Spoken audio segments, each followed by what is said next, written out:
ഈ ഡ്രഗ്സൊക്കെ നമ്മൾ ഈ പറയുന്നില്ലേ, ഈ ഡ്രഗ്സിനൊക്കെ മുഴുവൻ ഉത്തരവാദികളാരാ? നമ്മുടെ മാതാപിതാക്കളാണ്. ഈ മൊബൈലിലാണ് ഈ പിള്ളേർ മുഴുവൻ, ഇല്ലേ?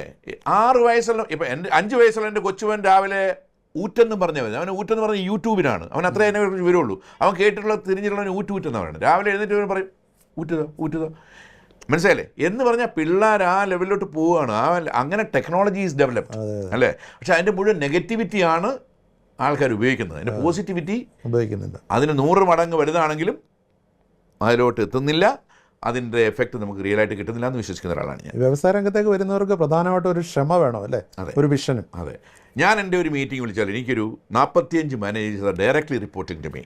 അവരെല്ലാം എന്നേക്കാൾ ക്വാളിഫിക്കേഷൻ ഉള്ളവരാണ്. അവരെല്ലാം എഞ്ചിനീയറിംഗ് ഗ്രാജുവേറ്റ്സ് ആണ്, ചാർട്ടേഡ് അക്കൗണ്ടൻസ് ആണ്, ഡോക്ടറേറ്റ് ഉള്ള ആൾക്കാരാണ്, ഒത്തിരിയും സാലറി വാങ്ങിക്കുന്ന ആൾക്കാരാണ്.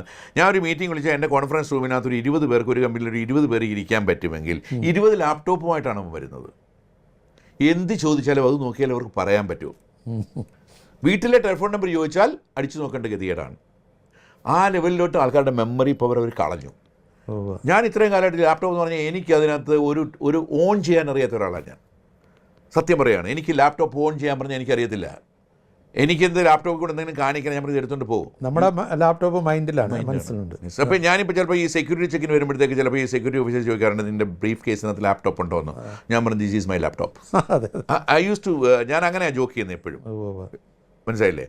അത്രയും നമ്മുടെ മെമ്മറി നമ്മുടെ കൂടെ നിൽക്കുന്നതുകൊണ്ടാണ് ഇതെല്ലാം നമുക്കൊരു കോൺഫിഡൻസ് തരുന്ന കാര്യമല്ലേ സാറേ? എൻ്റെ വീട്ടിലെ ഫോൺ നമ്പർ എനിക്കറിയാമില്ല എന്ന് പറയുന്നത് കോൺഫിഡൻ്റ് ആയിട്ടുള്ള ഒരാളിനെ പറ്റുന്ന കാര്യമാണ്. അവിടെ നമ്മുടെ കോൺഫിഡൻസ് ലൂസ് ആവുമല്ലേ? 8x4 32 എന്ന് പറയാൻ അറിയാമല്ലാത്തവൻ 8x4 എന്ന് കാൽക്കുലേറ്റ് അടിച്ച് നോക്കണമെന്നുണ്ടെങ്കിൽ എന്താണ് അവൻ എന്ത് കോൺഫിഡൻസ് ആണുള്ളത് ജീവിതത്തിൽ, ഇല്ലേ?